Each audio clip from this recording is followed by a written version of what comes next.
thinking about how can we make reviews more fun, how can we make them more reliable, and how can we kind of tackle that kind of fake review problem.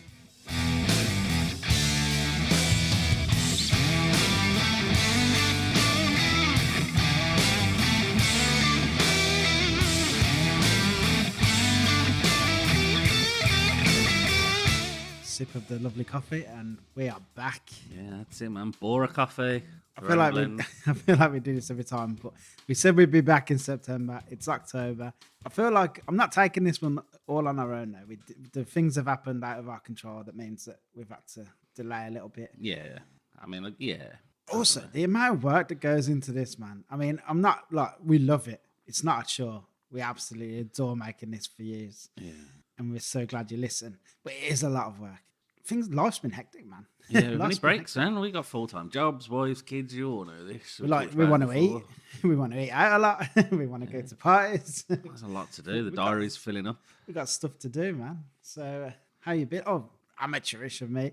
Welcome to Breaking Bread. Oh yeah, welcome everybody. Obviously, you knew it was Breaking Bread with a voice. You wouldn't have clicked on the. Well, you know what? We've had to come back for a little mini series before Christmas, just because the amount of people messaging us saying, "Where's your podcast? Yeah, I haven't had an episode in ages." Which is nice. Get on with it. Yeah, it's nice to get. Yeah. So how you keeping? Good, man. Good. Saying this like we weren't out all last night with each other. I know. Yeah.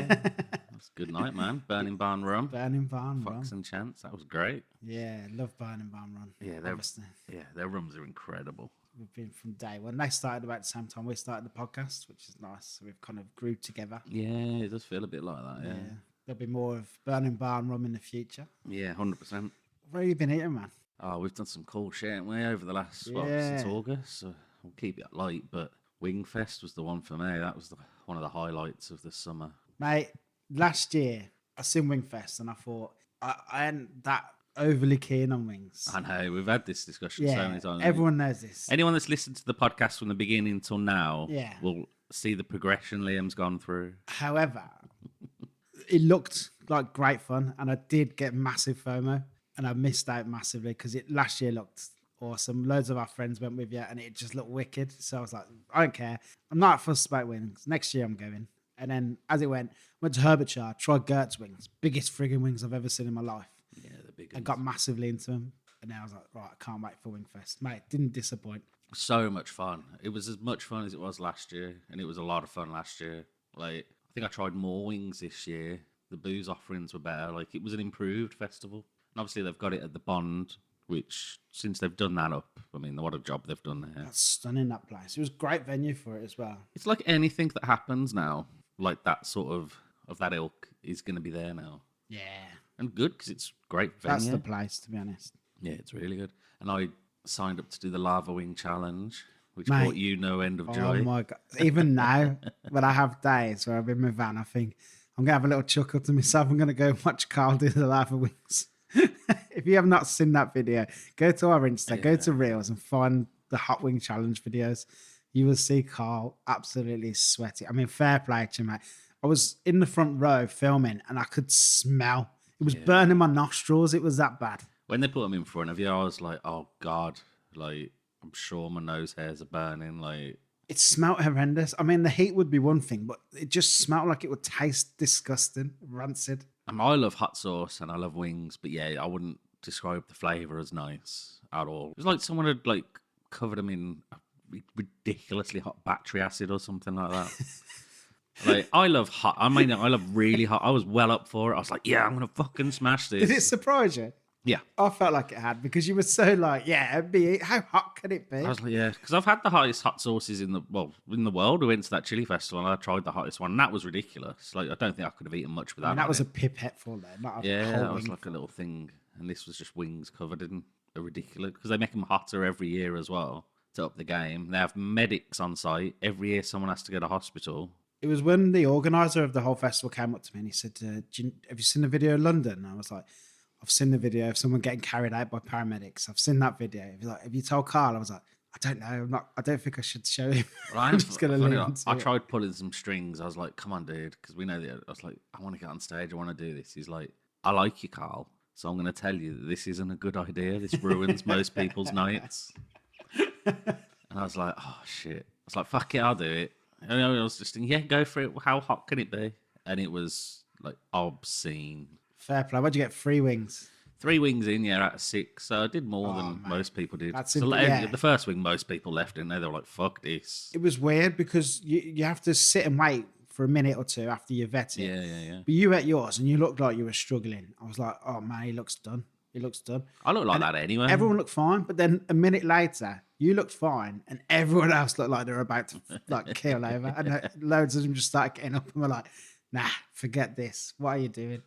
So I was like, man. "Carl, you got nothing to prove now. You've done one, but you carried on." I did. I carried on to the third one. And The 2 finalists. I mean, oh my god! It's like it was nothing to them. Like it was just a normal wing. Yeah, like it was a normal wing from Bonehead or something. I couldn't believe it. No, I don't know what's wrong with them people. Yeah, Something's never wrong. right. But it was great fun. The food. I like that you could just go and buy one wing. You know what I mean? Yeah, so you that could just try them. everything. That's the thing. You get a lot of these festivals. I'm not naming any specific ones, but you can't really try that much. No. But with a wing festival, you really do get to. If you wanted to try every vendor and every wing, it's doable. I had 20 wings. I'm sure I tried nearly all of them. There's 2 at each venue, and there was 10 people there, weren't there? 10 different wing companies, or maybe more. Love that. £1.25 a wing. Yeah, Bargain. Like, Yeah. Set prices as well, so they can't like charge like a fiver for a wing. yeah, and you don't queue for long. You're up there, grabbed them, done. We had some cracking wings as well. What about your Jamesons? Oh, the black Jameson Black store. Like, oh man, that was. I wish Frozen Irish coffee, wasn't it? Like milkshake. Yeah, like a frozen milkshake Irish coffee. I wish I'd known about that after the lava wing, because that would have saved me completely. Instead, I just went and put my head under a tap. I'd look like I had had a heart attack. Someone actually came up to me that we know, one of our foodie friends, and she was like, "Oh my god, are you all right?" I was like, "I've done the lava wing change." She went, "Ah," because I genuinely did look like I was having a heart attack. Yeah, I absolutely love that. Yeah, it was good crack. That's man. definitely something I'm well up for every year. That is. Yeah, I am. And our friends love it as well. What else we done? Oh, one of the collabs of the year so far, I think. Dan Lee yeah. and 670 grams with Cray. What a night that was. That was fantastic. That was. I mean, 2 of the most Dan Lee. exciting chefs in Birmingham, 100%. yeah. 670 now it's been done up, man. Looks Yeah, it's wicked. beautiful. Cray's done a great job there. Twice the size. Just feels more established, like a proper restaurant now, doesn't it? Yeah, it does, yeah. Do miss the old bar. Some cracking dishes. It's that broth, Dan Lee's broth. He does it everywhere he goes. Oh, yeah, the Heine's chicken. Oh my god! I tried making it and I couldn't get it anywhere near as good as he. I mean, obviously, he's a fucking MasterChef winner, professionals, but it wasn't even close. Like, it was good when I made it, but it was nowhere near the level of flavour he gets into it. It is ridiculous the amount of flavour he gets into that. And what he's doing at Revuie Social at the moment, like his own thing there now. I went there and tried it, and we're talking about wings. I might have had some of the best wings I've ever had off him, and I sort of was talking to him about how he does it. And then wings are like 2 or 3 days in the making. There's so much effort put into them; it's obscene. But you can really taste the difference. I'm really pleased for him. Just a really great dude, man. It's great to see Gray's place busy as well, man. Yeah, great to see. Like, this is 670 knocked busy. through. Like, it looks like it's always looked like that. You can't tell it's like had any work done. It's gone from just really small to like really big now, and it just looks like that's how it always looked. Same style, just beautiful inside, beautiful food. You can see all the kitchen. It's got great staff working for him. Some nice little touches in there as well. Like, it feels like it's gone up in service wise as well. There's a little stall for the handbags for them. I know, yeah, handbag Nice stall. I thought the person must have brought that with him. I was like, "Cray, what's the crack with that little stall?" He's like, "Oh, let's put your handbag on." I was like, It's a nice touch there. It is, but I People was spend like, thousands on a handbag and then have to stick it on the floor. yeah. It's a nice touch. You know what? I've never seen it anywhere else. It must be something he's brought with him from somewhere else, like high end. Yeah, I've just never seen it. I thought it was incredible. Great idea. Yeah. Where else have we been? Blowwater, that was one. We've been talking about going to Blowwater for absolutely ages. Blowwater with the We've legs. done their pop-ups and stuff like this and street food style, but haven't got down to their actual restaurant yet. And we went before a Margarita Witch Cook gig, didn't we? Yeah, great night that was. Jim Weston. Yeah, with Jim Weston, food blogger. Check him out on Instagram. It's awesome. Or Twitter. Or Twitter on everything. Or X, whatever the hell it's called. Yeah, it's X now, isn't it? But yeah, we just ordered everything. We were like, would it be weird if you ordered just everything? Yeah. I mean, the menu's not like, it's not got like 100 it's not items. massive, it's like like- 7 items or something like that. We're like, we'll just have everything. 3 of us will eat it all. Yeah, I love the pancake. Pancake was banging. The dumplings, weirdly, I love the vegan dumplings with the mushroom. Yeah, they were That was great. fantastic. That was. It's just a nice place. Like it feels really authentic inside as well. Cool, It's like yeah. really cool in there. Just like it does feel like somewhere you'd find in Asia in a little back street. Yeah, it was my vibe. That was. Oh, and then the French toast. I mean, I'm obsessed with French toast. Oh Man. yeah, forgot about I that. love it. So when we were like, I mean, there was mooncakes on the menu. We were like, yeah, get some of them. And then she said, oh, we actually doing Hong Kong French toast as well. And I was like, Well, I knew they did it. I thought they Sign were me up. doing it like breakfast, and I was like, all right. But then they said, no, we can do it. And I was like, right. sign me up. So peanut butter, French toast with Just melted condensed but milk, covered in melted condensed butter. butter. Yeah, loads of it. Oh, it was the best thing I've ever had. Like best French toast I've ever I think had. it's the richest thing I've ever put in my mouth. It was so good though. Like if I was really hungover, like I don't think that'd just bring. I think if I was dead, that would bring me back to life, and out hungover. Yeah. Like, I mean, French toast quite soggy usually. Whenever I've had it, and I don't mind that. I quite like it. This was like really crunchy, wasn't it? It was delicious. yeah, it was incredible. Amazing, great place. Should definitely go back there. So obviously you're here mainly because you like listening to the guests, but obviously I'm thinking we get a lot of people say they like hearing us talk about the places where we're going, like we've just been chatting about where we're eating in Birmingham, and you obviously like a bit of that. There's a new alternative to TripAdvisor that is Birmingham-based. It's an app called Revuie, and that's what today's episode is all about. Sat down with its creator, John, just talked all about it, really. Talked about his mission, really, about why he's doing it, why he's taking on the mighty but awful TripAdvisor. Yeah, it's got its ups and downs in it. Yeah. It's just trying to verify reviews in a better way. and Yeah. I think he's nailed it, to be honest. Yeah, it's good. Basically, it tracks whether you've actually been to the restaurant or not. There's too many people sitting at home writing these reviews from the comfort of their home who've never been to the place, just slagging it off for no reason. You know, I'd say just download it and give it a go. See what you think. Yeah, I no, think it, brilliant. it doesn't cost you anything. Just download it. If you like doing reviews, and lots of people do. There's a real fun aspect to it as well with the badges. Like Oh, we've yeah, got our own badge on there badges. now. Yeah, you can get and you hit the restaurants we've selected. We've stuck 5 places on there. You find them places, go to them, you get your Breaking Bread badge. Not a physical badge, but just on the app. But we're going to work on getting maybe a physical one in the future. Yeah, it's exciting. There's the Bridge Boy badge. You hear more of this on the episode. We go into that one. And Bearwood Bites badge. It's just a cool concept, fun. And something I've really enjoyed using, actually, because there's only a few characters. You have to put photos, as you'll find out as you listen to this whole episode with John. Hope everyone enjoys this episode as much as we enjoyed making it. This is John reviewing.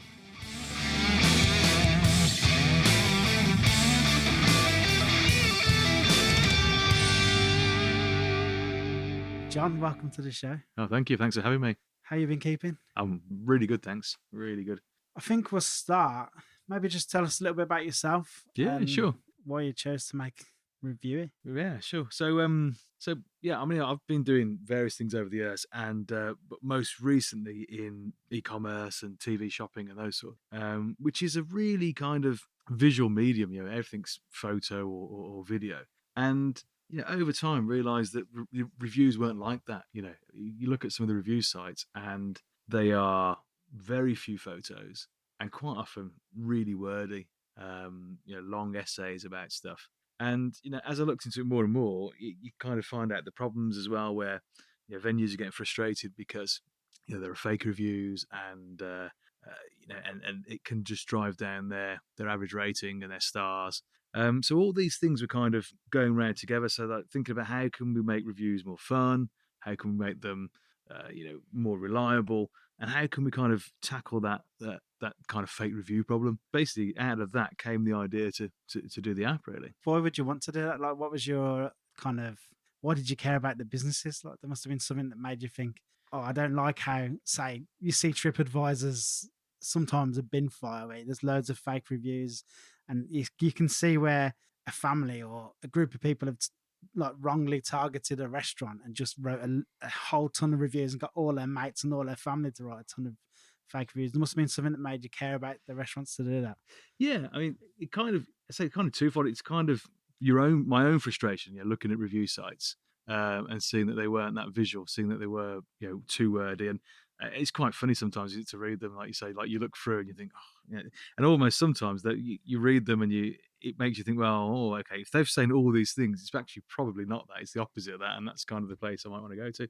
So it kind of came from that side first. But as the more I looked into it and the more I read like some of the news articles and some of the tweets about fake reviews and the amount of them, I think it might have been the Times. I can't remember. It was either which or the Times. Yeah. They kind of copy each other, sort of thing. Kind of the two kind of pushed it. The articles about apparently up to a third of TripAdvisor reviews could be fake. Obviously, I didn't say that. That was somebody else. So hopefully TripAdvisor won't sue me. Yeah, don't But sue us, TripAdvisor. but the more you look into it, and then we were at Baked in Brick one day doing some. We went there to do some launch shots of the app and those sort of things. And chatting there, they had something where like an influencer phoned up and wanted to book for free to bring their friends, and when they said no, they left them a 1-star review. And it's things like that. The more I looked into it as we were going along, the more excited I got about what we could do for venues and solve some of these problems for them. That is something we do see, though, isn't it? People Yeah. phoning up restaurants, not even just influencers, famous people. Well, I say famous, semi-famous people. Just phone up saying, I'll come in and I'll put you on my Instagram and just give me everything for free. And you're like, no, that's not quite how it works. The venue's got to make money at the end of the day. And, Yeah. but yeah, so in that sort of scenario, that this it's one of the ideas of the app is that you can't do that. You can actually leave that review. So we made a decision early on: do we hide those reviews or do we leave them in there? And what we decided to do was put them in, but make really, really clear, which ones were reliable and which ones weren't. Photo does some of that because you can't really put a photo of a venue you haven't been to. But then we hit on this idea of what we call the real score. So the real score is where we give a rating of reliability to each review. So you've got the star rating that they gave the venue, and you've got our reliability rating. And we put the two together in like one emblem so you can see it really easily. So you've got the star rating, and behind you got some orange. And the orange changes based on how reliable it is, basically. So the review's still there. You can see it, but you can straight away see that it's not very orange, so it's not very reliable. And below a certain level of reliability, we don't count it into the average rating for the venue. So it's there. Basically, the fake reviews can't harm the venues because it doesn't change their star rating. And although it's there, you kind of see that it's not genuine. And it's kind of the story of that venue. You've got here's the genuine reviews, here's the unreliable ones, and you can get a real picture then basically what's going on for that venue. I know you mentioned about photos, but how do you determine like which one's more genuine than another one? Yeah, is it like someone's just got a picture off Google and put that on their phone? So and I have seen that actually. I have seen reviews that have got images from somebody's website. But the first kind of brush is our algorithm that looks for reliability, and the kind of core of that is location. So have you been to that venue? And that takes the lion's share of the algorithm. We can look at things like was the picture uploaded from the camera or did it come from the photo library? That adds to it as well. We look at recency. So even if you've been to a venue, if it was say 3 or 4 weeks ago, it's not as reliable a review as if you'd done it while you were there, because over time your memory kind of fades of that time. So we kind of decay the reliability if it's been a long time. So that all goes into the algorithm. If you were to use a picture from the website, you haven't been there, so the algorithm will find out you've not been there and it will give it low reliability. We do actually do a second pass. So if reviews are unreliable, we go back and we look and we see, look, does it look like a genuine photo? And that happens most times when people have just installed the app. So they've installed the app, they're really excited to use it, and they go, okay, well, I went to that place last week, so I'm going to put a review on now. But because the app wasn't on their phone when they went there, we don't know they've been there. So that's the time when we kind of get unreliable reviews that actually are reliable, and we try and go back and see if we can find reliability in a way. And that's looking at the photos. You say, like, is it a genuine photo? Does it look like they've been there? Is it a photo that we haven't seen on the website, all those sort of things? So we can kind of go through those ideas. When you say we, is there a team of people looking at this, or is this all automated? It's kind of the royal we. It's me, basically. So so reviewing full time is me. I use some freelancers for dev work and for marketing and those sort of things. But in terms of doing stuff, at the moment it's me, which is fun, basically. But yeah, you're going to read some funny reviews as well. How long has it been going? So we launched originally last April. Okay. And we launched as a kind of test. We did like a launch competition to try and get users in and get some feedback.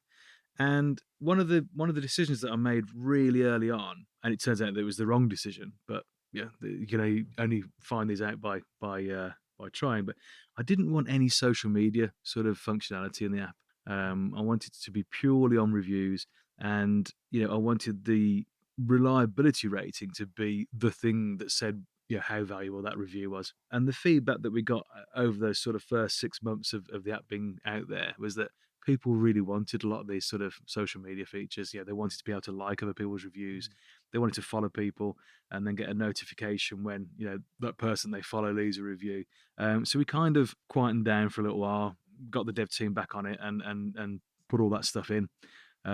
So we put in liking, we put in following, and those sort of things. And when we launched that version a few months back, basically with those features in, it was useful to do that test last year. It took me, if I'm honest, it took me quite a long time to get off my high horse and decide to put those features back in because I just thought, well, hold on, I think I made that decision to start with, and I didn't want to detract from that reliability being the thing. You can have a review that's got a lot of likes but is less reliable, and it took me a long time to try and get my head around how to put that into the app and how to make it work, and whether we really wanted to. It almost makes it like a popularity contest then, because somebody with the most friends, they've all of a sudden they've got the best review because all their friends have liked it. Yeah. I think it's still good. I think you've still protected the integrity of the app and what it stands for.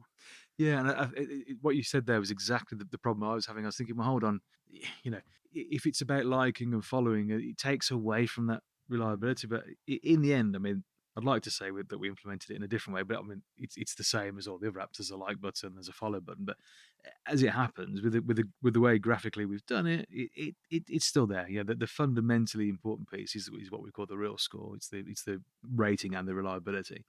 And you can see that, and we've kind of tried to do it so that the liking's more about that information. So somebody likes your review, then you can kind of see that see that they liked it. But also on your side is a really easy widget, so it's almost like bookmarks. So when you like something, on your profile, you can see all the venues that you've liked, and you can go through those reviews almost as a separate tab. So we've got a feature in the pipeline that allows you to make lists of venues. That we're some way off making that at the moment. So in the interim, while we're waiting for that, the likes are quite a handy way of you building a list of the places that you like as well. So I'm hoping it's more of a, oh, I like the look of that venue, let me try it, rather than oh, I like that, and become like a popularity contest. How have because venues have been quite vocal about review sites in the past and mostly negative. How have the venues? Did you go to them? Did you bother asking us like, how do you feel about this? Or yeah, I mean, so our goal is to help venues and to drive people to them, but we're not really talking to venues yet, simply because we need more users. The kind of the phase we're now is to build the user base, get more reviews coming in, and be useful to venues. So yeah, we haven't really had many conversations. Talked about it right in the early days with some venues, and the feedback was great. They like the idea of the reliability score and only the reliable reviews counting towards the average star rating.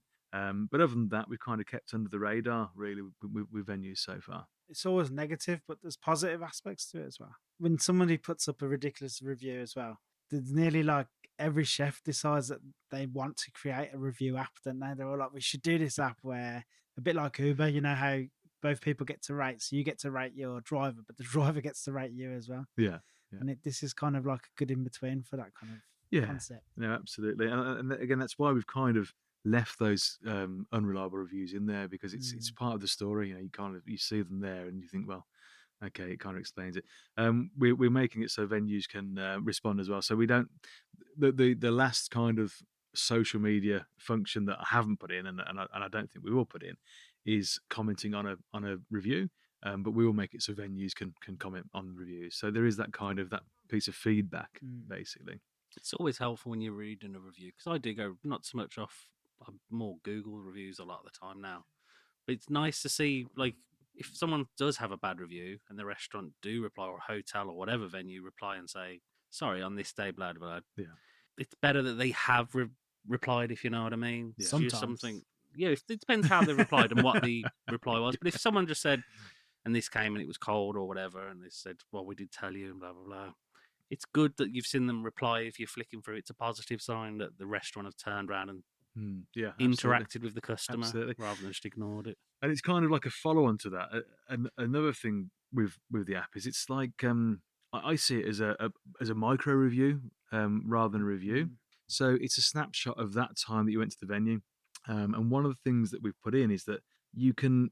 I think with a lot of review platforms, you don't really want to review places time and time again because you kind of feel like you're messing with the average rating. But with Revuie, it's only the most recent rating that you gave a venue that counts in there. So if I go to the same place every day, it's only with the most recent one of my ratings that counts towards the average. And what that means then as well is, particularly in that scenario, if somebody has a bad experience at a venue, and the venue contact them or or reply on the review, and they go back, that lower rating or the bad rating will come out and it'll be replaced by the new one.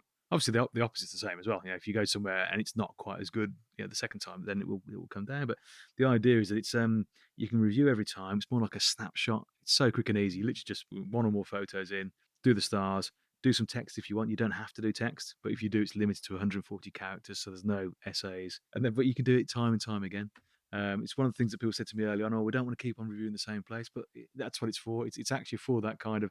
It's more of a snapshot of your visit rather than like a lengthy review of a place. Well, places do change. Management will change. Chefs will change. It does vary massively. Absolutely. Just a few weeks difference can often make a big difference. Yeah. It's not that if a restaurant just has an off day and then you slate it on any other review site, that 1-star review lasts forever. Yeah. And then you could go back in a month's time and all of a sudden it's got its shit together and bang, it's good again. 4-star, 5-star, but that 1-star still lives on. Yeah. So it's a bit harsh. I like that concept, to be honest. Yeah. So with us, the original review would still be there and you still be able to see it, but it wouldn't count now for the average rating because it'd be replaced by your latest one. Did you do much research into like how people use review sites and stuff? Like I looked at it before because I always thought chefs in particular, I'm picking on chefs real bad there, but they do seem to just pick up on the negativity and just, it's all rubbish. And in truth, there's a lot to be found in feedback is a gift, and people are most honest online when it's faceless.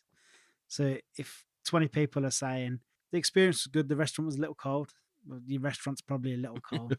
Take on the feedback. Yeah. Don't get angry about it. Just take on the feedback. Yeah. Then I read research and I found out, in fairness, it's only TripAdvisor who released this research, but they said of the people surveyed, very few, like if they saw a 1-star review and it was ridiculous, counted that, they would still go there after a bad review. They would just like discount it, and they were even more likely to go there if a chef had responded. That's what I was going to say. So if a chef had responded positively, then they would be twice as likely to go back or something. But did you use any of them kind of stats? Or?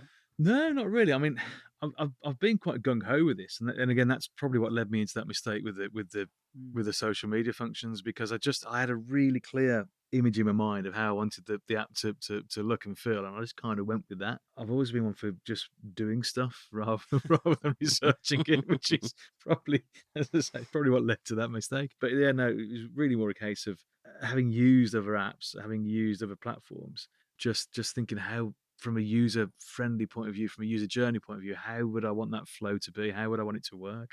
And that's kind of a point as well. It's only an app. On other platforms, you can leave them online as well. And again, one of the early decisions is we don't do that. You have to leave the review within the app.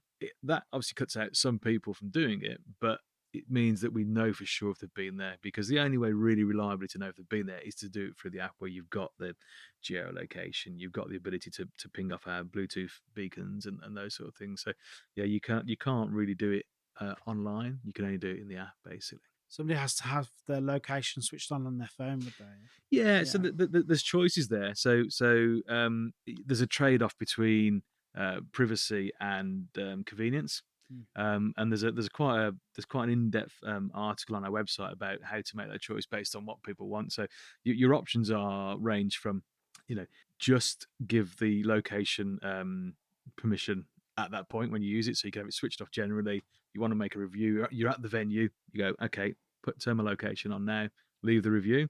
That's the kind of the ultra private kind of quite inconvenient sort of end of the scale. At the other end of the scale, and this is how I've got it set on mine, is always allow location. And what that means is that I don't have to do it when I'm at the venue. I can go out, I can take photos, and then when I get home, I can leave the review because the phone's just been checking location periodically, and it goes, okay, well, we know you've been there. It uploads those location hits when you open the app again, and then you leave the review. And then in between is kind of allow while using the app, which is very similar to the way I have it, but you would have to either do the review in the venue or at least open the app. So it's kind of the middle ground. You can say, okay, just have the location, and that's kind of the default. If you allow location for an app, it's allow while using the app. So you'd have to then in the venue open the app. Even if you don't leave the review, you can still then leave the review when you go home, or you can go back into your settings on either your Apple or your Android device and say always allow, and then it's just free and easy. Then you just just leave the review when you get home, basically. Is it just Birmingham-based? So the app, you could add a venue anywhere in the world and review it. And obviously, long term, our goal is to roll it out further. So if you went away, in fact, quite a few of our users now, if they go either elsewhere in the country or abroad, do leave reviews. But our focus at the moment is Birmingham. I'm from Birmingham. The team, the freelancers that we work with, are all Birmingham as well. A, it was easier to do it here, but B, if you're going to choose a place to start, what a great place to start. Where we've got an independent food and drink scene that's and people really care about it here.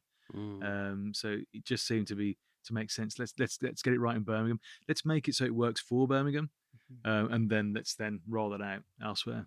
And does each restaurant has to have a beacon in the restaurant, or is it just off location services? You can just tell. Yeah, no, absolutely. I mean, we've got a few beacons out there in test places, but other than that, it works with GPS. GPS is okay. I mean, GPS works pretty well. It gets a little bit dicey in cities. So if you've got quite a few tall buildings, it can be a little bit harder then to get GPS exactly right. So that means we have to be a bit more of an approximation on whether somebody's been there. So in that situation, say for example, where somebody was really trying hard to leave fake reviews for a venue, they could probably be quite close and leave one. They could kind of come outside and leave one. What the beacon allows you to do is to really fine tune that. We can tweak the power on the beacon. You put it on the wall. You can walk around the venue and say, okay, this is as far as the venue goes, and we change the power to kind of do that. So long term, the beacons are the gold standard, but the app works just as well, without them. What's the rewards that you were talking about before? If you're using, obviously people can't see the badges now. But yeah, sure. The badges. So yeah, basically, we tried to make reviews more fun, more reliable, and we wanted to build a community as well. So the fun kind of comes from the badges, and it helps us build community as well. So the badges, basically, most of them are just digital. So you've got like you've got a My Badges widget in your profile, and as you make reviews, you can earn them. The review's got to be reliable. So if it's an unreliable review, it doesn't count towards badges. Only one review per venue counts for badges as well. So although we're a micro review platform, you can only really count for a badge once per venue. And we've got loads of different ones. So we started out with just really general ones like Restaurant Rover for restaurants, Pub Pro for pubs, Bar Buff, and then we've done more area-based ones. So we've got Kings of the Heath, Sturchy Stars, but then we've really tried now to start to get a bit further than that. So my favourite one at the moment is a collaboration that we've done with Mark Hippo Scholes. And Mark, I'm sure you know him, but for people that don't, Mark loves bridges, absolutely loves bridges, and so Mark wanted to do a badge called the Weird Little Bridge Boy badge, and I think there's about 15 of his favourite venues that count towards this badge. And if you go to any 5 of them, you get the Weird Little Bridge Boy badge. And when you do, with this one, there's no physical prize, but when you do, between us and Mark, we give £25 to the Ronald McDonald House charity when you earn that badge. So it's ones like that we kind of find build a bit of fun, build a bit of community. We've done one with in Bearwood. You can earn a Bearwood Bites badge. If you go to all 5 of the venues that are in season 1 of their podcast, you get the Bearwood Bites badge in the app, but you also get like the little Bearwood Bites physical badge. We've got All Right Bab.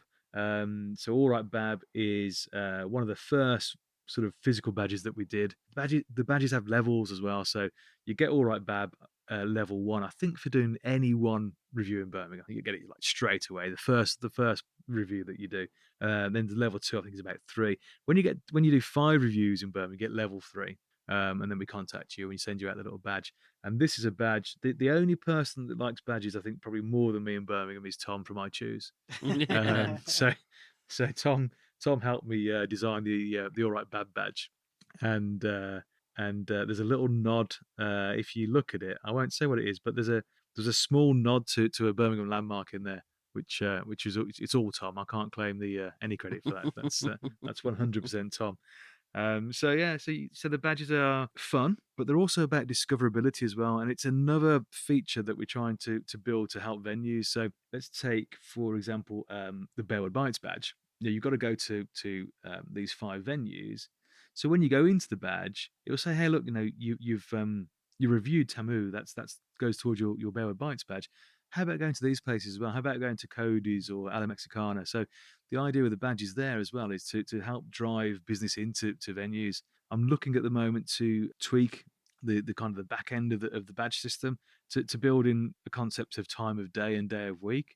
And the idea there is to try and build some sort of quiet hours badges. So, we can make a badge to drive people into venues on the days they wouldn't normally go, and when the venues really need the custom. Not there yet with that, but it's a change that won't need any app development. It's all in the back end, which is something I work on. So when I get my head around how to do it, we should be able to launch that fairly easily. And the idea then is, I think I don't know, the early bird badge or whatever. But the idea is to kind of talk to venues and find out, look, when are the days that you need more trade, and then we can build a badge around that in an area, and then try and actually make it valuable that way. Tuesday.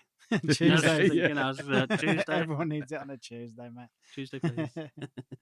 Is your background in app development, or? I've got a very convoluted and weird background. I'm pretty much a jack of all trades. That sounds really dodgy. So I you don't look like a criminal. No, not a jack of those trades. I left school at 16 and went straight into business. In fact, I was running the company while I was taking my GCSEs. I'd kind of go to work and then walk up the high street in Coleshill, where I used to live, to do my exams and come back. And that was in computers basically. And then over time got into mail order, and then took a break to qualify in law, called to the bar. I've never practiced. Then went and did a TV shopping company selling wine, which was a lot of fun. Absolute waste of time in terms of financial reward, because people would watch us and say, "Oh yeah, a Sauvignon Blanc, that sounds good. I'll go to Tesco's and get some." And it was back when when all the supermarkets were all having a price war over wine. And we were just asking to spend just that little bit more, just a tight, like £2. We were asking to spend £7 rather than £5, and people just didn't want to do it. They loved the show, so that was a complete and utter waste of time. And then into jewelry teleshopping. But yeah, I've always been on kind of ops, but also working with the devs. I've spent a lot of time working with devs. So I can do all the database work myself. So I've kind of got an understanding of how dev works. I can't do app development. I've tried a few times, because if I could, then obviously I could kind of shortcut. I could save some money and B, shortcut some of the time scales in getting things done. But it's just beyond me. I've tried a few times, spent a week trying to learn it, and realised that I'd be better off spending that time doing something else.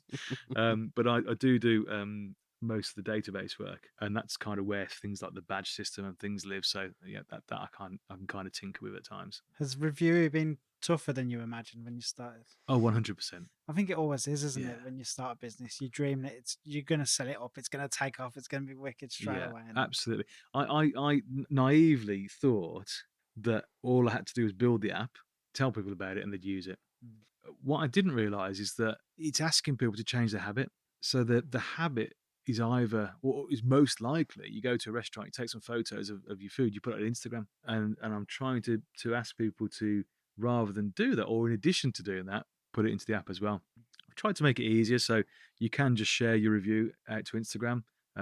So yeah, and what that does is it puts a wrapper around with the star rating that you gave the venue and that sort of stuff. So it kind of trying to make that journey easier, but yeah, it's trying to change people's kind of habits. I'm not seeing that. Is that just a share button in the app? Yeah. So yeah, when you it comes in two places. So when you have left the review, there's a screen that comes up. It tells you if you've earned any badges and that sort of stuff. Mm.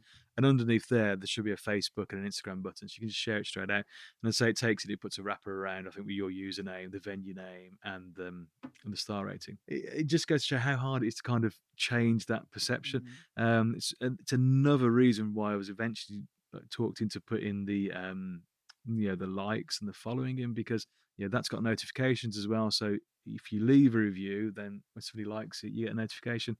If you follow somebody, when they make a new review, you get a notification. So it's just trying to get people to remember the app and keep on coming back. I acted in on Friday night, and I took loads of photos of the venue as I got there. My food came. I was that hungry.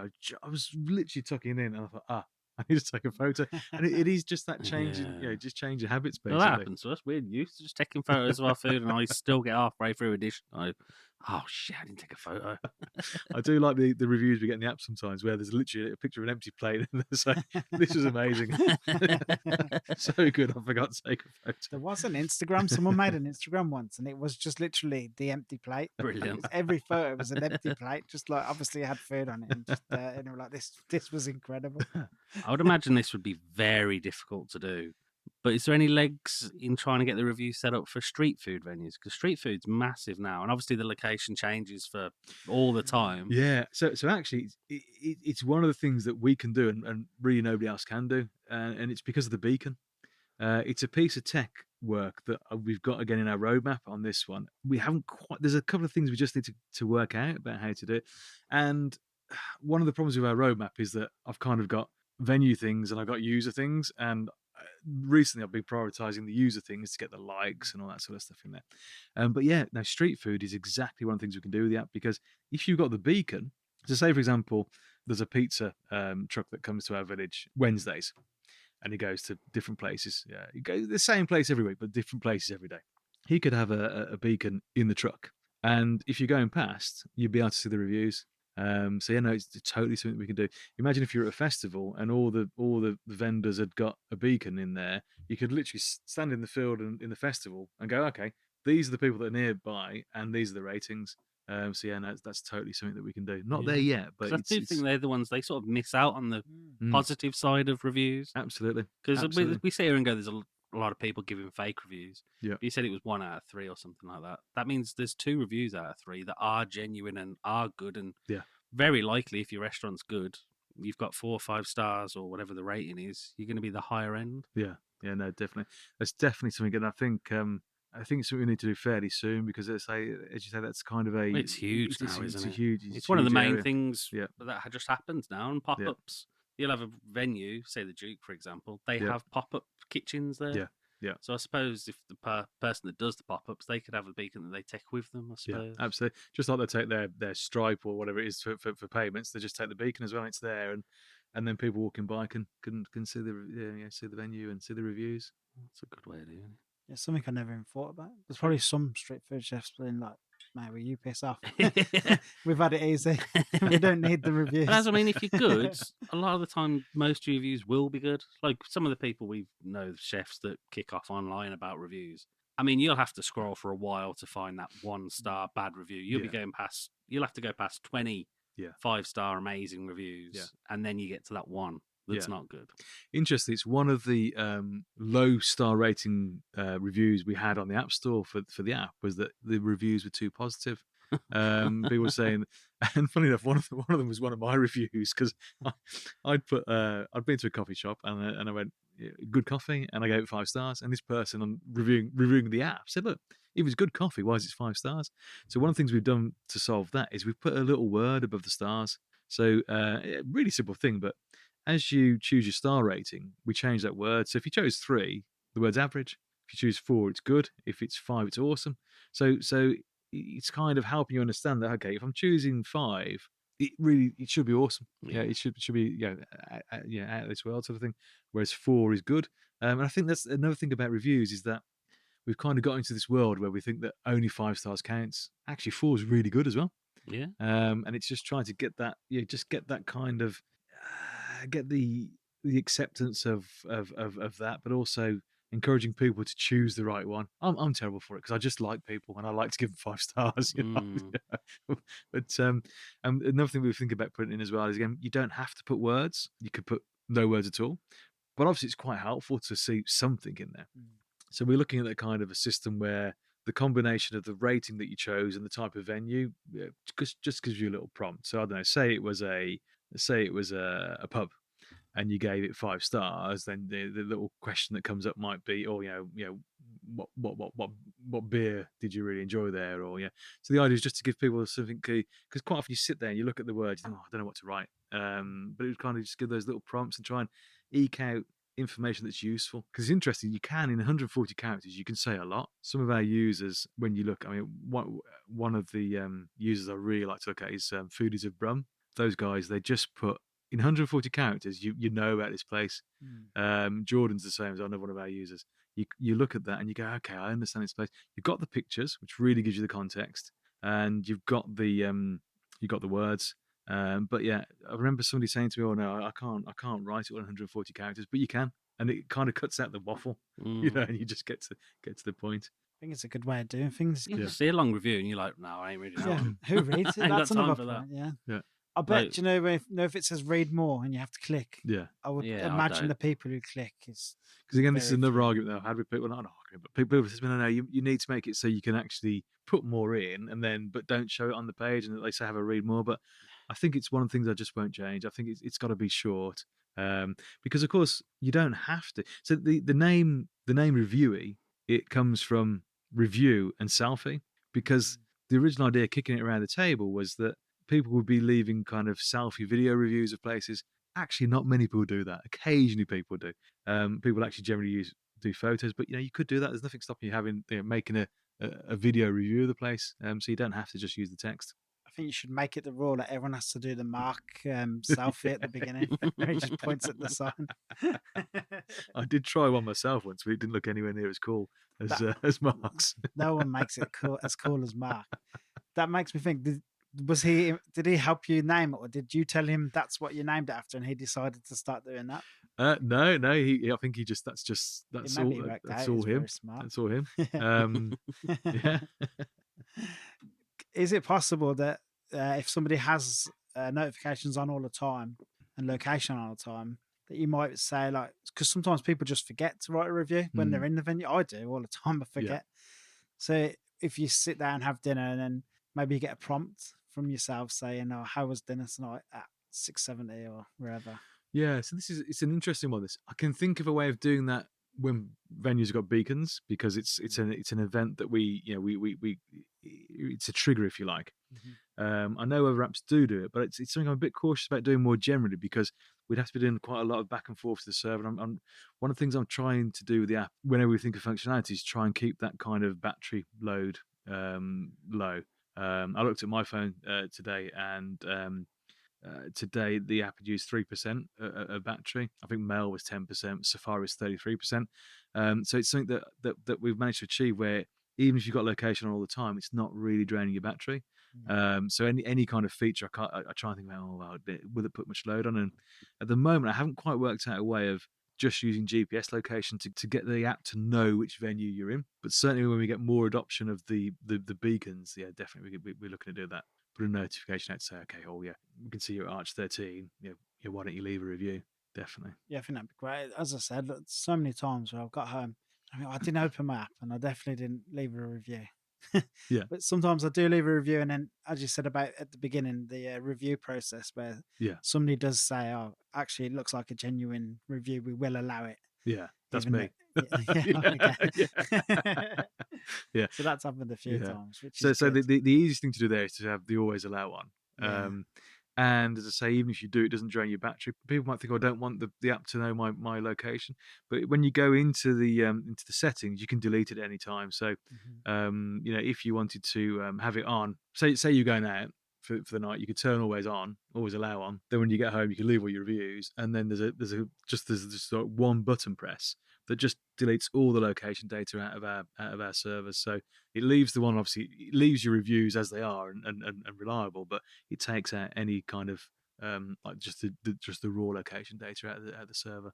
So we kind of tried to think about that, think about privacy, and just giving people comfort basically to turn that on. Does it filter out not just the bad reviews that aren't real? Because obviously a lot of places do the reverse. There'll be a lot of reviews that are very good and no one out there. Yes, They've done it and Yeah. they've got their family to do it and they've got all their friends and everything. Because not hospitality, but we know people. We'll get a message, lads, can you put out a Google review for my company, blah blah blah, Yeah. and leave 5 stars. And So there's two kind of facets to that, isn't there? There's the good review from somebody that's never been there. Yeah, absolutely. That's the same as bad reviews that have never been there. The app will be able to see them they've not been there. There's also the people that work there leaving reviews. So what we can do there's if you ever get bored or have trouble sleeping, you can read our patent. It's about 200 pages of technical gumph about the algorithm behind it. But one of the things that we look at is length of time you spent at the venue and length of time that people on average spend at the venue. So if you've got the situation where somebody's working there and just keeps on leaving reviews, then we can see that because we know they're there all the time, and that's much longer than people there that are just dining or drinking there. What do you do about that? Just send them a weird email. Like, stop it. It just all feeds into the algorithm, and the algorithm pushes it down. Will push it down. naturally, Yeah. it's easy to forget that people leave bad reviews that not been there, but it does happen the other way around Yeah. as well. Absolutely. But the problem I had with the location, who I said going back to forgetting and then getting reviewed, was when I first started reviewing. I think I'd done like 6 reviews all at once. Yes. It was like, Yeah. because we eat obviously a lot. So I was like, I've been hit this 6 places like in the last 2 weeks. I'm just going to throw them all on. And then it was like, oh yeah, unsurprisingly, they were like, there's no way you've been there today. And I was like, Yeah, we get that a lot because people download the app, and it's one of these things that you can see it's going to happen, and it's not an experience I want people to have because you've just got the app, you're that excited, you want to leave a review here and now, and you don't get the reliability. And I had one person, I'm not going to say who it is, but I had one person get so cross that I think by the 3rd review, they left a review for a venue and it said consistent and always reliable, unlike this app, because we were constantly not giving them the reliability. I chatted, and now he's like one of the app's best friends. And I know it's frustrating. You've got this new app and you've gone, oh, I really want to do it, and then the app's telling you off almost. Yeah. It's like you don't want it. So what I've tried to do there is I do review them and I try and do it. I've actually got now my phone pings me if it happens. So it used to be there was a report I used to run and look for them. So every day I'd check it 3 or 4 times. But I've now got it set so if somebody leaves a review and it's not reliable, my phone pings. So I can stop what I'm doing and just have a look at it. But I've also tried to explain it in the welcome series as well. So when you sign up to the app, one of the first things that you get now is the first email in the welcome series explains location and why it might not work that first time, and the fact that we review it if you don't get reliability. Yeah, hold your horses. That's what it should say. Yeah, Hold your horses. I was going to put a Don't get message too that goes, excited. "Easy, Tiger." Hold on a minute. We know you're excited, but make sure you've been there recently. I'm thinking of changing that kind of screen as you leave your first review. Maybe just try and see how long it is since you've installed the app, and maybe put something up that kind of literal, just to say, look, because you don't want people to be disappointed that when they're first in. But the bottom line is, if you've not used the app before, once you've installed it, you probably want to wait until you've been to a venue to review it. But then if you've got the right settings, you can just set and forget and just review, when you get home or in a batch. I have quite a few people who do exactly what you were saying. They go out all weekend and then Monday morning, 10 reviews come in, all one after the other over the weekend, because it's when they've got time to do it. I asked how the feedback was from venues and stuff. How's the feedback been from users? Do you get much, or are people buying into the whole community aspect of it? Yeah, I mean, we went out looking for feedback last year. We kind of put a group together to try and see what people thought of the app, and that's where this stuff came from. There was all the social stuff. There was also, when we launched, it was square images only, so you had to put one image at a time and crop it, which was quite a disjointed way of doing things. Again, that's just down from me having a vision of how I wanted the app to look. I wanted to kind of get more reviews on a page on your phone by having them square. Came back from the feedback, and in the end, it was Tom again from iChoose that taught me into people are used to scrolling past photos. So now basically your first image sets the aspect ratio. So if your first image is portrait, it's portrait, and it takes up most of our screen. Your first image is landscape, it's landscape. So that was a change that went in. Another big one, and this one came from my wife. although you can review a venue once you've got home by having the always on, you couldn't in the first version of the app, you couldn't add a venue unless you were there. And this got me all sorts of stick at home because my wife would say to me, "Look, I'm out with friends," and it's actually really easy to add a venue. You've only got to type in the name of the venue, choose the type from a drop down. Is it a bar? Is it a restaurant? That's all you got to do. But even so, it can feel a bit rude if you're there doing that when you're out at dinner with friends or out for drinks with friends. So now you can do it that way, and if you just add a venue and don't do anything with the location, it puts it exactly where you are at the time. But you can go into that location, you can search, you can search for somewhere else, and you can put the venue in that place on the app. So it means that, again, that same thing. As long as you've got location on, it could be recording where you are, and then when you get home, you go, "Oh, the venue's not there. I can add it," and then the two things still tie up afterwards, and you can still get good reliability. I have had people. One of the other reasons why I put that in was people didn't quite get that in the first release, and I've had quite a few venues that were actually set at people's homes, and I was having to go and find out where they really were and move them. Otherwise, people would be knocking on your door asking for pizza. So did you have many people saying that they actually went out and discovered places on behalf of Yeah, other no, people? absolutely. So this was one of the really so our core kind of I hate to use the word focus group, but our core kind of team of people that looked at the app were foodies from from the Birmingham scene, and even they were saying, "Look, we found new places to go through the app." That was one of the pieces of feedback. I got all this, if you like, not negative feedback, but all this stuff like, "Oh, my original ideas weren't right." Like, you've got to put all this social stuff in. But we had this one piece of feedback as well that people that are already out, already either blogging or on Instagram and known for food advice, we're finding new places to go through the app. It's so different scrolling through a feed of images of food and drink to trying to look on a map and click on one. And it's really, if you try going through Google and trying to look what places look like, it's just disjointed because you've got to bring the map up. You've got to look at it and go, okay, I'll click on that one. You click on that one, and then there's a picture there, and it's not an easy kind of way to do it. Whereas with the app, if you start with the feed, you could scroll through the feed, or you could search, and when you search, you can either search for tags. Tags and cuisine are the same in the app, so it could be Italian, Chinese, or it could be an attribute to the place. It could be romantic or quiet or fun or whatever. I could put in romantic pasta Birmingham. I'd get a feed of reviews about places that hit those criteria. So you can just scroll through that, and then you can find the ones that you like, basically. So it's a much more visual and easy way of finding where you want to go. That's the beauty of leading with photos as well. You Mm. see the photo straight away. Oh, that looks good. I'll have Yeah. a bit of that. What's it saying? Oh, the reviews are good as well. Let's go there. Yeah, It's absolutely. a good idea. And also the badges as well. The whole idea of the badges is to drive that discoverability. So if you're out and you've left a review, it will tell you that you've got one review towards, say, your Kings of the Heath badge. You can go and look at that and go, okay, let's go here, let's go there, and it just kind of drives that kind of discoverability. That's why we're doing quite a lot of work on the badges to make them thematic and useful as well to both the users and the venues.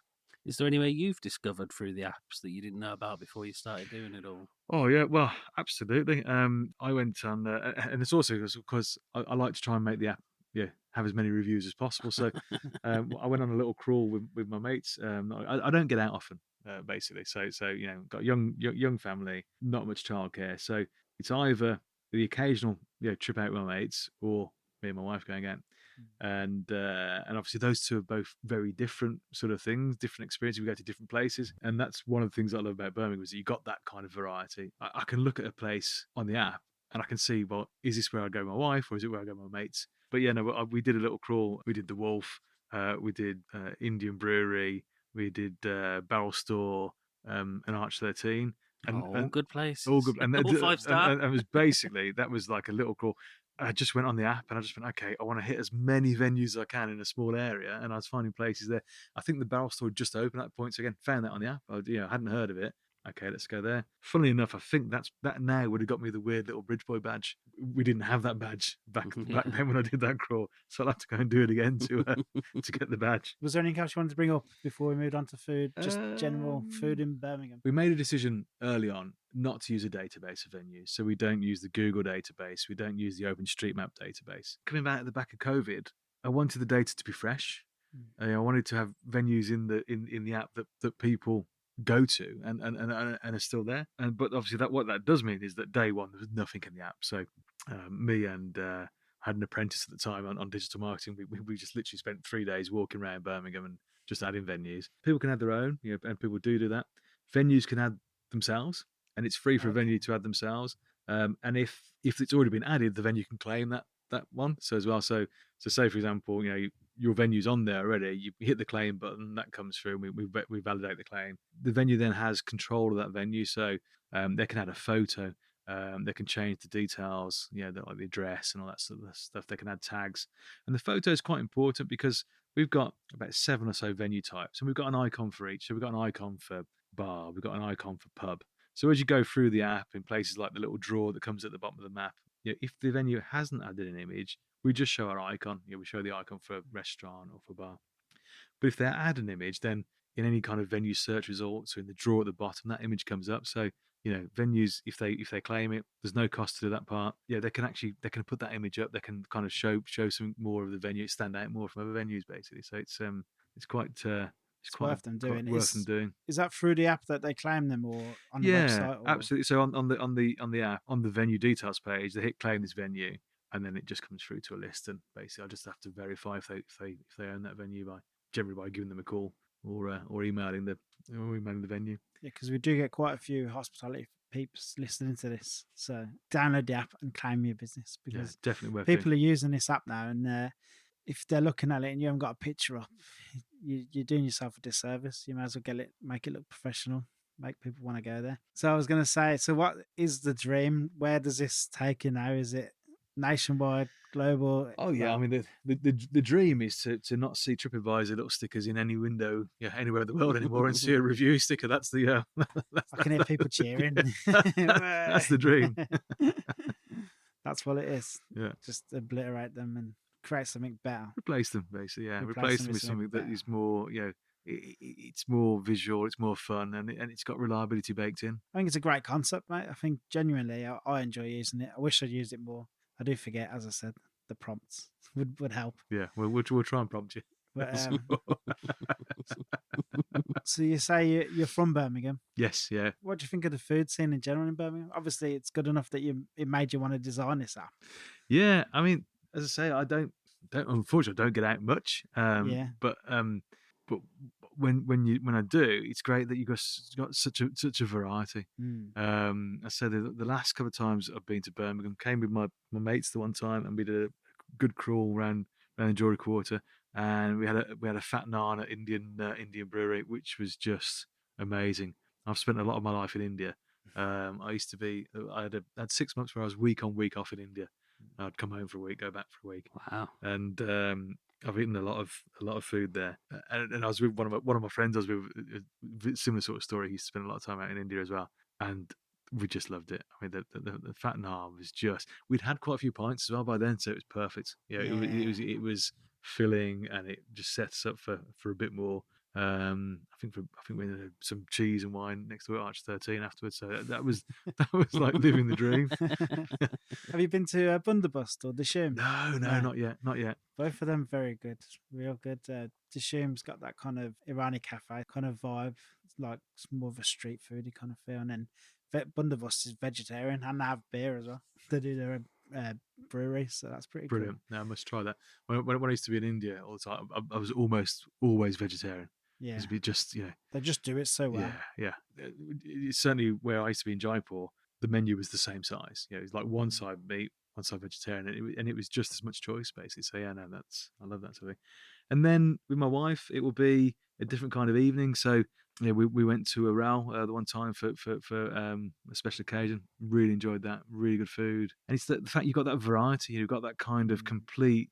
You can have just different nights in different ways. Unfortunately, I don't get to go many places other than really like in the city centre, because I live in the outskirts, and the train just brings me into the city centre. It's hard to get to the Sturchleys and or King's Heath, and you look at the reviews on the app, and think, oh, I really want to go there. So I've got to try and maybe talk my wife into driving one night, and I'm gonna have a drink. Yeah, that must be torture in fairness, because everyone's reviewing everywhere in Sturchley, and you're like, oh, I'd love to go there. Look at that. Well, that's got to be Beat the Vietnam. highest sort of concentration of new places and Yeah. stuff at the moment. That's definitely the in venue, isn't it? Talk about somewhere Place that's to just be. blew up like Yeah. over the last 3-4 years. It's just crazy. It's absolutely crazy. Oh, you had a couple of events in October. Yeah, so October we've got the weird little bridge boy. I'm not allowed to call it a pub crawl. I can't remember why, but I've been told not to call it a pub crawl. Probably it'll get him in trouble with his wife. If I his wife think- won't let him do a pub I crawl. think it's because we want the charity to endorse it, the Ronald McDonald House charity. Yeah, okay. And I think the view is that they probably wouldn't want us to call it a pub crawl, but let's call it Not a pub crawl. yeah. Yeah. So we've got that coming up, and basically I think we've got space for I think 15 people on that. There's no ticket price. It's completely free. I'm not sure how you apply for it. I think you might have to tweet Mark possibly. And the idea is that that we'll just go around the venues that count, or some of the venues that count towards that. And it's probably going to be very similar to my little crawl I did with my mates. So it'd probably be the Wolf, Barrel Store, Indian Brewery, Arch 13. We'll probably do a walk by Turtle Bay just because it's on Mark's list. He's never been there. He's actually never been there. Just like he's never been to the Borrow Store. Yeah. But no, we'll probably do a walk by there just. I actually wanted us to go there just for fun, but that's been vetoed. So we got that one coming up.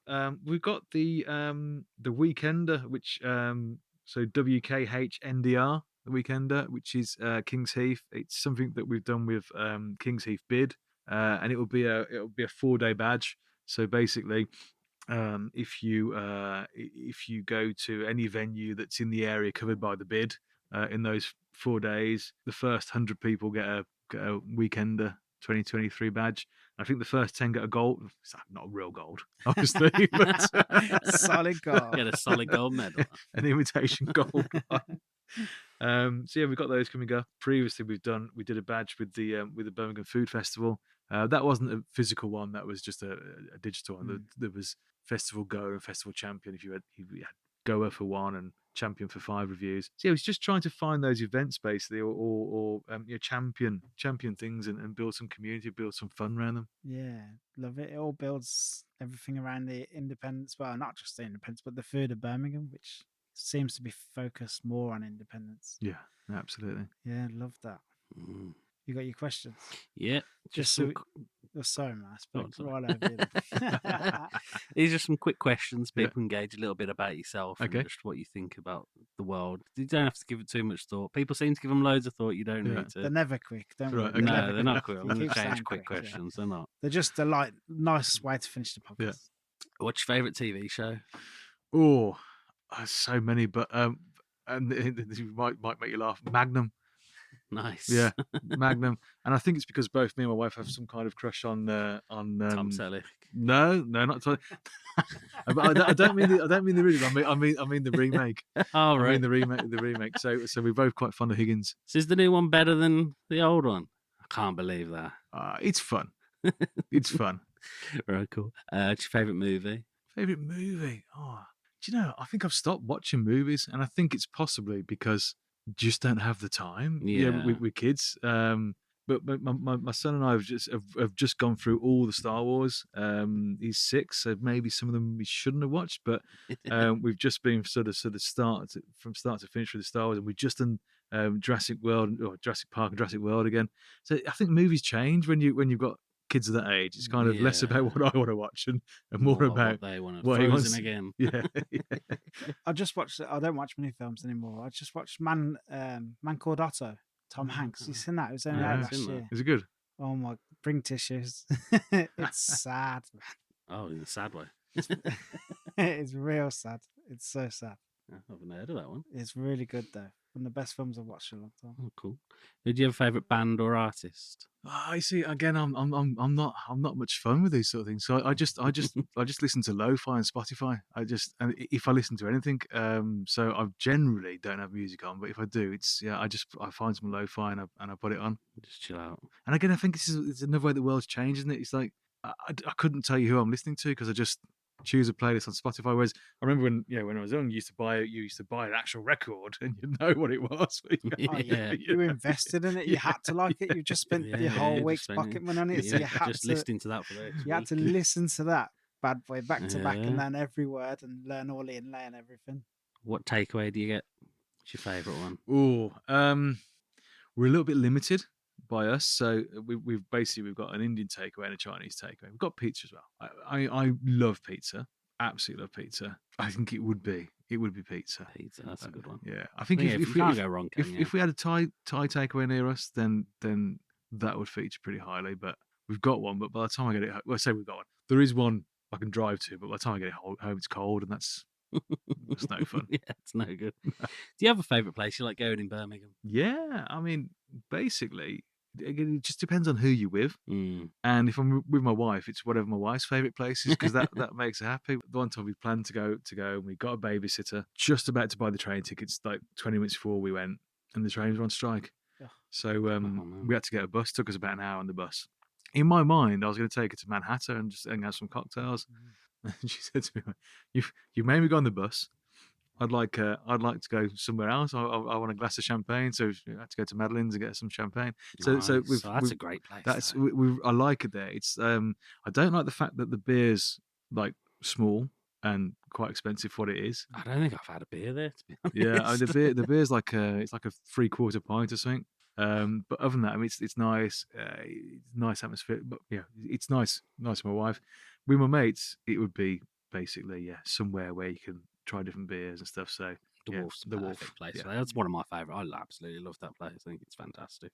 The Welly back in the day. That was That was it. That's before craft beer, wasn't it? You were all drinking Carlin in one pub, or you were going to the Welly to try some different ales. I don't know if you guys remember this, but it's when I was like young. So my two mates that I hang about with, I've been to school with them. So I'm almost 50. I'm 50 next year. So we're talking 35 years ago, when we were 15, we used to be the costermongers. We used to have to carry my mate out the costermongers literally every Saturday night. Wow.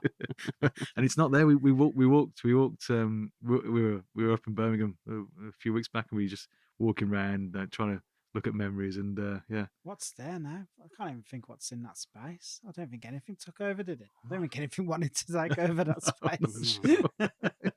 It was so dark, wasn't it? Like down the steps by the Oasis Market. God, loved that place. No. Do you have a favourite food destination in the world other than Birmingham? Yeah, it's got to be Thailand. Yeah. Yeah, absolutely. Nice. What do you get when you get there? I'm not. It's really funny. I'm okay with spicy food, but some Thai food just makes me come out. It's just too hot. And it's not necessarily spicy. I don't know what it is, but so I really enjoy like a beef massaman or a papaya salad. Love fish cakes if they're if they're done right. I've been to Thailand for work a few times, but we had a honeymoon in Thailand. We went back a couple of times after that. So yeah, no, it would be Thailand. Mrs. been there. She says it's all about the salads when you're there. Says just eat salads, just like every meal. This is the nothing like a salad in this country. No, They're a whole different thing out there. Yeah. It's just the vibrancy of it, isn't it? Everything they do is balanced, vibrant. It's amazing. And the beer's good as well. Yes. Brilliant. Awesome. So, Thank you very much. Awesome. Thanks, guys. Thanks for having me. No, thank you very much for coming on. As I said, it's an app I believe in. I wish you all the success. Awesome. Thank you. Thank you.